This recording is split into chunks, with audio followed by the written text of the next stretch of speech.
वस्त्रार्थमच्युतान् समर्पयामि। ओम विद्योपीतं बलवं पवित्रं प्रजापते यशायं भवस्तात् आयुष्यमग्र्यं पदमञ्च शुभ्रं यज्ञापतीतं बलमस्तु तेजः। श्रीमहागणाधिपतये नमः। उपवीताक्षरां समर्पयामि।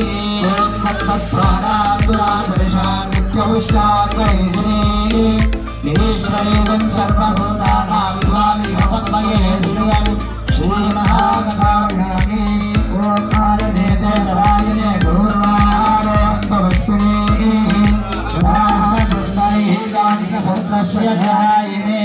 महागणाधिपतये नमः। अक्षरां समर्पयामि। श्रीमहागणाधिपतये नमः। पुष्पैर्पूजयामि। ओम सूर्याय नमः।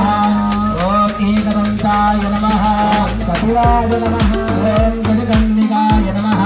लम्बोदराय नमः। ओम विकटाय नमः। पुष्पराजाय नमः। ओम गणाधिपाय नमः।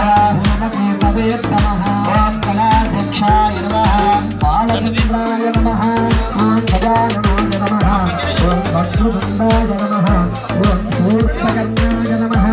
ओम हेमकमाय नमः। ओम स्कन्दपूर्वजाय नमः। ओम नमः। ओम मोदकप्रियाय नमः। ओम कान्तिमते नमः। ओम